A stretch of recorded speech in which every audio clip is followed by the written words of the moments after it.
നേർവീതി പ്രഭാഷണ പരമ്പരയിലേക്ക് ഏവർക്കും സ്വാഗതം.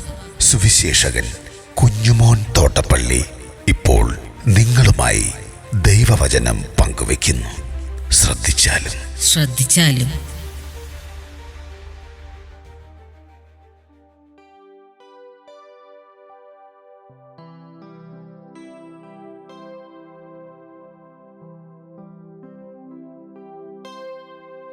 അപ്പം നുറുക്കൽ.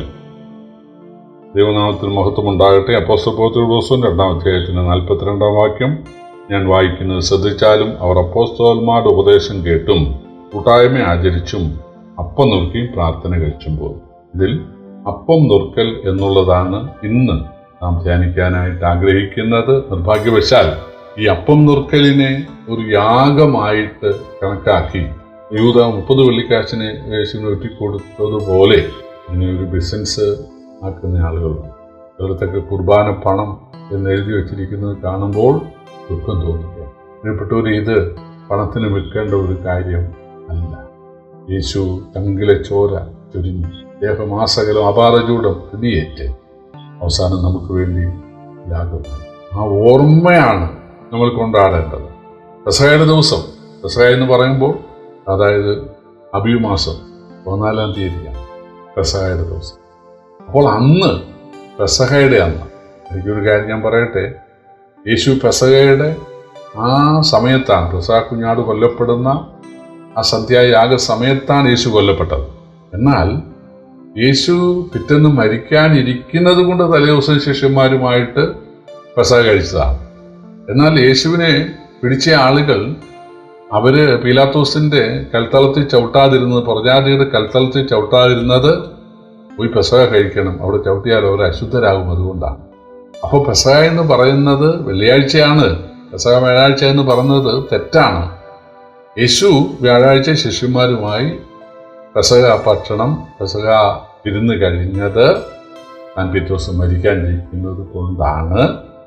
എന്നാൽ യഥാർത്ഥ പെസഹ എന്ന് പറയുന്നത് വെള്ളിയാഴ്ചയാണ്, അബീബ് മാസം 14-ാം തീയതിയാണ്. ഈ പെസഹയുടെ പ്രത്യേകത വയറ് നിറച്ച് പുളിപ്പില്ലാത്ത അപ്പവും കഴിക്കാം, ആടിനെ ചുട്ട മാംസവും കഴിക്കാം. യേശുവും ശിഷ്യന്മാരും വയറ് നിറയെ അവര് ഈ പുളിപ്പില്ലാത്ത അപ്പവും മാംസവും എല്ലാം കഴിച്ചു. അത് കഴിഞ്ഞാണ് യേശു അതിൽ നിന്ന് ഒരപ്പം എടുത്ത് ഒരു പാത്രം വീഞ്ഞുമെടുത്ത് ഇരുപത്താഴം സ്ഥാപിച്ചത്. ചില ആളുകൾ ഭക്ഷണം കഴിക്കത്തില്ല, കടുങ്കാപ്പി പോലും കുടിക്കത്തില്ല, ഉമിനീര് പോലും ഇറക്കത്തില്ല. കാരണം അവർ പറയുന്നത് യേശുവിനെ ആരെയും വെക്കാത്ത കല്ലറയിലാണ് അടക്കിയത്, അതുകൊണ്ട് ഒരു ഭക്ഷണവും കഴിക്കാത്ത വെറും വയറ്റിലേക്ക് വേണം യേശുവിനെ സ്വീകരിക്കാൻ എന്നാണ്. പ്രിയപ്പെട്ടവരെ, അത് ബൈബിൾ അവർക്ക് അറിഞ്ഞുകൂടാത്തതുകൊണ്ടാണ്. അപ്പോസ്തലന്മാർ ആദ്യം ഇരുപത്താഴം കഴിച്ചത് വയറ് നിറയെ പെസഹ കഴിച്ചതിന് ശേഷമാണ്. യേശു ഒരപ്പം എടുത്തിട്ട് പറഞ്ഞു, അത് നുറുക്കി അവർക്ക് കൊടുത്തിട്ട് പറഞ്ഞു, എൻ്റെ ശരീരം എൻ്റെ ഓർമ്മയ്ക്കായി ചെയ്യും.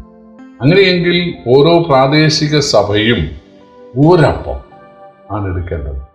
കാരണം വ്യക്തമായി കൊരിന്ത്യലേഖനം 10-ാം അധ്യായത്തിലുണ്ട്, അപ്പം ഒന്നാകെ കൊണ്ട് പലരായി നിങ്ങൾ ഒരു ശരീരമാകും, നിങ്ങൾ ഒരപ്പത്തിൽ അംശികളാകുന്നുവല്ലോ. അല്ലാതെ 10 അപ്പം ഇങ്ങനെ അടുക്കി വെച്ചിട്ടല്ലേ 100 അപ്പം എടുത്ത് വെച്ചിട്ട് അളാമീത് ഓരോ അപ്പമല്ല. അല്ലെങ്കിൽ ഒന്നിലേറെ അപ്പങ്ങൾ പാടില്ല, ഒരപ്പം വലുതായിക്കോട്ടെ.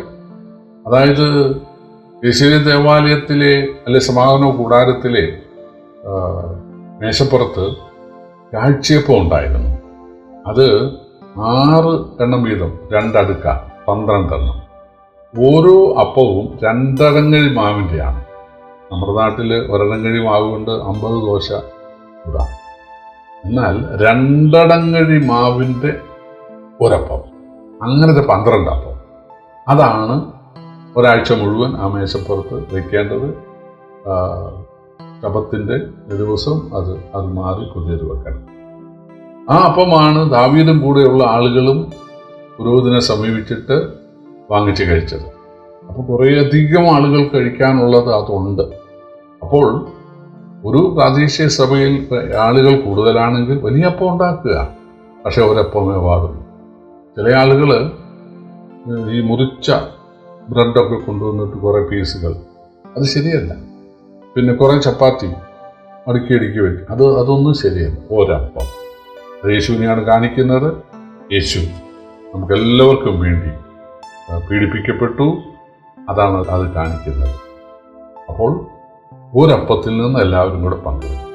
യേശുവിനെ രക്ഷകനായി സ്വീകരിച്ച് സ്നാനപ്പെട്ട ആളുകൾ, ജീവിത വിശുദ്ധി കാക്കുന്ന ആളുകൾ വേണം അതിൽ പങ്കെടുക്കാൻ. ഒരപ്പത്തിൽ നിന്ന് എല്ലാവരും, അല്ലാതെ ആളാം വീതം ഓരോ അപ്പം, അങ്ങനെയല്ല. ഓരോ ചെറിയ അപ്പം, അങ്ങനെയല്ല. ഒരപ്പത്തിൽ നിന്ന് എല്ലാവരും. അതിന് കഴിഞ്ഞിട്ട് യേശു എന്ത് ചെയ്തു? പാനപാത്രം എടുത്ത് സ്തോത്രം ചെയ്തു. യേശു സ്തോത്രം ചെയ്തപ്പോൾ, അതായത് പെസഹയ്ക്ക് സ്തോത്രം ചെയ്യുന്നത് പോലെയാണ് ഇതിന് സ്തോത്രം ചെയ്തത്. പെസഹയ്ക്ക് യേശു സ്തോത്രം ചെയ്തപ്പോൾ ആ അപ്പം പെസഹയുടെ ഇറച്ചിയായിട്ടൊന്നും മാറിയില്ല. ആ വീഞ്ഞ് ആടിൻ്റെ ചോരയായിട്ടൊന്നും മാറിയില്ല. ഒരു വസ്തുമാറ്റം പെസഹ കഴിച്ചപ്പോൾ ഉണ്ടായില്ല. അപ്പം തന്നെ വീഞ്ഞു തന്നെ. അതുപോലെ തിരുവത്താഴത്തിലും അപ്പത്തിന് ഒരു മാറ്റവും വരുന്നില്ല. അപ്പോൾ യേശുവിൻ്റെ ശരീരമായിട്ടൊന്നും മാറുന്നില്ല, വീഞ്ഞ് യേശുവിൻ്റെ ചോരയായിട്ട് മാറുന്നില്ല. എൻ്റെ ഓർമ്മയ്ക്കായി ചെയ്യുവീൻ, ഇതെൻ്റെ ശരീരം എൻ്റെ ഓർമ്മയ്ക്കായി ചെയ്യുവീൻ. അതായത് തൊട്ടു മുമ്പ് പെസഹ കഴിച്ചപ്പോൾ അവർ പറയും, പെസഹ കഴിക്കുമ്പോൾ ആളുകൾ ചോദിക്കണമെന്നാണ്, ഇതെന്തെന്ന് ചോദിക്കണം എന്ന് പുറപ്പാട് പുസ്തകം 13-ാം അധ്യായത്തിൽ ആണെന്നാണ് എൻ്റെ ഓർമ്മ. നിങ്ങളുടെ മക്കൾ ചോദിക്കുമ്പോൾ പറയണം, ഇത് പെസഹ യാഗമാകുന്നു, ഈജിപ്തിൽ നിന്ന് വിടുതലാകുന്നു, പെസഹ കുഞ്ഞാടിനെ കൊന്നതിനാലാണ് വിടുതലുണ്ടായത്, അതുകൊണ്ട് അത് നിങ്ങൾ പറയണമെന്നാണ്. അപ്പോൾ പെസഹയുടെ അപ്പം കഴിച്ചപ്പോൾ അല്ലെങ്കിൽ വീഞ്ഞു കുടിച്ചപ്പോൾ പെസഹ കുഞ്ഞാട് നിമിത്തം ഈജിപ്തിൽ നിന്ന് വിടുതലുണ്ടായതിനെ അവർ ഓർക്കുകയാണ് ചെയ്തത്. അതിന് ദൈവത്തിന് നന്ദി പറയുകയാണ് ചെയ്തത്, ദേശീയമായ വിടുതലിന് നന്ദി. അതുപോലെ ഇരുപത്താഴത്തിലെ ഒരപ്പത്തിൽ നിന്ന് എല്ലാവരും പങ്കെടുക്കുന്നതിന് സ്തോത്രം ചെയ്യുമ്പോൾ ഈ അപ്പത്തിന് ഒരു മാറ്റം ഉണ്ടാകുന്നില്ല. അപ്പം തന്നെ നിങ്ങൾ നുറുക്കുന്ന അപ്പമെന്നാണ് യേശു പറഞ്ഞത്, അല്ല നിങ്ങൾ നുറുക്കുന്ന ശരീരമെന്നല്ല. നിങ്ങൾ നുറുക്കുന്ന അപ്പം, നിങ്ങൾ അനുഗ്രഹിക്കുന്ന അനുഗ്രഹ പാത്രം എന്നാണ് പറഞ്ഞിട്ടുള്ളത്. അപ്പോൾ അതിന് വസ്തുമാറ്റം ഒന്നും സംഭവിക്കുന്നില്ല. കാരണം അതൊരു യാഗമല്ല, ഇത് ഒരു യാഗമല്ല, യാഗത്തിൻ്റെ ഓർമ്മയാണ്. കാൽവറിയിൽ യേശു യാഗമായതിൻ്റെ, അടിയേറ്റതിൻ്റെ, രക്തം ചിന്തതിൻ്റെ ഓർമ്മ മാത്രമാണ്. എൻ്റെ ഓർമ്മയ്ക്കായി ചെയ്യുക. ഞാൻ ശരീരത്തിൽ കഷ്ടമേറ്റത്, ഞാൻ മരിച്ചത്, നിങ്ങൾ എൻ്റെ മരണത്തെ പ്രസ്താവിക്കുന്നുവെന്നാണ്. ഞാൻ മരിച്ചത്, ഞാൻ ചോര ചിന്തി മരിച്ചത്, അടിയേറ്റ് മരിച്ചത് നിങ്ങൾ ഓർക്കുക എന്നാണ് യേശു പറഞ്ഞത്. അപ്പോൾ അപ്പത്തിനായിട്ട് സ്തോത്രം ചെയ്യുന്നത് മുമ്പേ പെസഹയ്ക്ക് സ്തോത്രം ചെയ്തതുപോലെയാണ്. കർത്താവേ, അങ്ങേ പെസഹ ഞങ്ങൾക്ക് തന്നു, ഈജിപ്തിൽ നിന്നുള്ള വിടുതൽ ഞങ്ങൾക്ക് പെസഹ ദിവസം തന്നു. അന്ന് പെസഹ കുഞ്ഞാട് കൊല്ലപ്പെട്ടു, ഞങ്ങളത് ഓർക്കുന്നു. പെസഹ കുഞ്ഞാടില്ല ഞങ്ങൾക്ക് വിടുതൽ തന്നതിനായി സ്തോത്രം. ഈ അപ്പം അതിനെ ഓർപ്പിക്കുന്നു, ഈ വീഞ്ഞ് അതിനെ ഓർപ്പിക്കുന്നതിനായി സ്തോത്രം. ഇത്രേ ഉള്ളൂ. അതുപോലെ യേശു അപ്പം എടുത്തിട്ട് കർത്താവെ, ഈജിപ്തിൽ നിന്ന് ഉള്ള വിടുതലിനായിട്ട് പെസഹ കുഞ്ഞാടിനെ അറുത്ത ആ കാര്യം ഞങ്ങളിപ്പോൾ ഓർത്തു. എന്നാൽ പാപമോചനത്തിനായിട്ട്, അതിൻ്റെ പൊരുളായിട്ട് ഞാൻ മരിക്കാൻ പോകുന്നു. അതുകൊണ്ട് ഞാൻ ഈ ഓർമ്മയുടെ ഈ ശുശ്രൂഷ ഞാൻ ഇവർക്ക് ഏൽപ്പിക്കുന്നു എന്ന് യേശു പറഞ്ഞിട്ട് ഈ അപ്പം കൊടുത്തു. പക്ഷേ അപ്പം എന്തായി മാറിയില്ല, യേശുവായിട്ട് നിൽക്കുന്നുണ്ട്. അപ്പം യേശുവിൻ്റെ ശരീരമായിട്ടും യേശുവിൻ്റെ പ്രാർത്ഥിച്ച് യേശു സ്തോത്രം ചെയ്ത സമയത്ത് യേശുവിൻ്റെ മാംസവും അസ്ഥിയും ചോരയൊക്കെ അവിടെ തന്നെ അങ്ങനെ തന്നെയുണ്ട്. അവരത് കഴിച്ചു. അത് കഴിഞ്ഞ് പാനപാത്രം എടുത്തിട്ട് സ്തോത്രം ചെയ്തു. അതായത് പെസഹയ്ക്ക് സ്തോത്രം ചെയ്തതുപോലെ, പെസഹയ്ക്ക് സ്തോത്രം ചെയ്തപ്പോൾ അത് ആടിൻ്റെ ചോരയായിട്ട് മാറിയില്ല.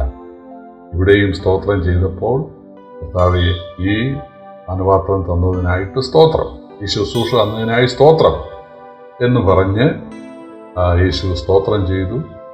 ആ വീഞ്ഞ് യേശുവിൻ്റെ ചോരയായിട്ടൊന്നും മാറിയില്ല. യേശുവിൽ ചോരയും മാംസവും ഞരമ്പും തൊക്കും എല്ലാം അങ്ങനെ തന്നെ ഉണ്ടായിരുന്നു. അപ്പോൾ അവർക്ക് അതിൻ്റെ അർത്ഥം ശരിക്കും മനസ്സിലായില്ല. പക്ഷേ പിറ്റേ ദിവസം യേശു കൊല്ലപ്പെടാൻ പോവുകയാണ്. അത് കഴിഞ്ഞ് അവർക്ക് മനസ്സിലായി, നമ്മളിനി പെസഹ ആചരിക്കേണ്ട, ഇത് വയറിനറച്ച് പെസഹ കഴിക്കേണ്ട, പെസഹയും ആട്ടിറച്ചിയും വീഞ്ഞും അതൊന്നും നമ്മളിനി കഴിക്കണ്ട, കയ്പിച്ചീരോടുകൂടെ അതൊന്നും നമ്മൾ കഴിക്കണ്ട. എന്നാൽ നമ്മൾ കൂടി വരുമ്പോൾ ഒരപ്പവും ഒരു പാത്രം വീഞ്ഞും ഉണ്ടാകണം. ഒരപ്പത്തിൽ നിന്ന് അത് സ്തോത്രം ചെയ്ത ശേഷം എല്ലാവരും കൂടെ പങ്കെടുക്കണം. സ്തോത്രം ചെയ്യുമ്പോൾ ഈ അപ്പം യേശുവിൻ്റെ മാംസമായിട്ടൊന്നും മാറുന്നില്ല. സ്തോത്രം ചെയ്യുമ്പോൾ ഈ പുന്തിരിച്ചാറ് യേശുവിൻ്റെ ചോരയായിട്ടൊന്നും മാറുന്നില്ല. അപ്പോൾ അപ്പം തന്നെ വീഞ്ഞ് തന്നെ. ഓർക്കണം, അവർ പെസഹ കഴിച്ചപ്പോൾ ആ പെസഹ ആ ദിവസം അവർക്കുണ്ടായ ഈജിപ്തിൽ നിന്നുള്ള വിടുതൽ ഓർത്തതുപോലെ കർത്താവായ യേശു മൂലം ആത്മീയമായ വിടുതൽ, യേശു രക്ഷാമാർഗം ഒരുക്കി, വീണ്ടെടുപ്പ് വിലയായി ചോര കൊടുത്തു, നമുക്ക് വേണ്ടി അടിയേറ്റു, നമ്മുടെ മുഴുവൻ ശിക്ഷയും യേശു അനുഭവിച്ചു. ആ ഓർമ്മയോട് കൂടെ കർത്താവേ, എനിക്ക് വേണ്ടി മരിച്ചു, എനിക്ക് നന്ദിയുണ്ട് എന്ന് പറഞ്ഞ് വേണം ഈ കൂട്ടായ്മയിൽ നിന്ന് പങ്കെടുക്കാൻ. അതാണ് 1-ാം നൂറ്റാണ്ടിലെ യെരൂശലേമിലെ വിശ്വാസികൾ ചെയ്തത്. അവർ അപ്പം നുറുക്കി. ഇവിടെ അപ്പം നുറുക്കിയെന്നേ ഉള്ളൂ, അപ്പത്തൊന്നും വീഞ്ഞു കുടിച്ചില്ലേ. അപ്പം നുറുക്കി എന്നുള്ളത് ഷോർട്ട് ഫോമാണ്. അപ്പവും വീഞ്ഞും ഉണ്ടായിരുന്നു. എന്നാൽ 1-ാം നൂറ്റാണ്ടിൽ എല്ലാത്തിനും ഒരു ഷോർട്ട് ഫോം ഉണ്ടായിരുന്നു. 12 അപ്പോസ്തലന്മാർക്ക് 12, 7 ശുശ്രൂഷകന്മാർക്ക് 7, ആഴ്ചപ്പെടുത്തിന് 1-ാം ദിവസത്തിന് കർത്തൃ ദിവസം, അതുപോലെ പിതാവിൻ്റെ പുത്രൻ്റെ പരിശുദ്ധാത്മാവത്തിലുള്ള സ്നാനത്തിന് യേശുക്രിസ്തു നാമത്തിലുള്ള സ്നാനം, അതുപോലെ ഉള്ള ഒരു ഷോർട്ട് ഫോമാണ് അപ്പവും വീഞ്ഞുമുള്ള തിരുവത്താഴത്തിന് അപ്പം നുറുക്കൽ എന്നുള്ളത്.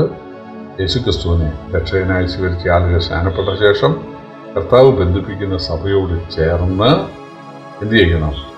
തന്നെത്താൻ ശോധന ചെയ്ത് എന്തെങ്കിലും കർത്താവിനെ ദുഃഖിപ്പിച്ച പാപം ഈ ആഴ്ച എൻ്റെ ഭാഗത്തുണ്ടോ എന്ന് ശോധന ചെയ്യണം. 2, ഈ സഭയിൽ ഏതെങ്കിലും ഒരു അംഗത്തോട് എന്തെങ്കിലും ഒരു ഭാരം എനിക്കുണ്ടോ? നിങ്ങളൊരു ശരീരമാണ് എന്നുള്ള ഞങ്ങൾ പറയുന്ന ആ കാര്യത്തിന് എന്തെങ്കിലും വിപരീതമായിട്ട് ഉണ്ടോ എന്ന് തന്നെത്താൻ ശോധന ചെയ്യണം.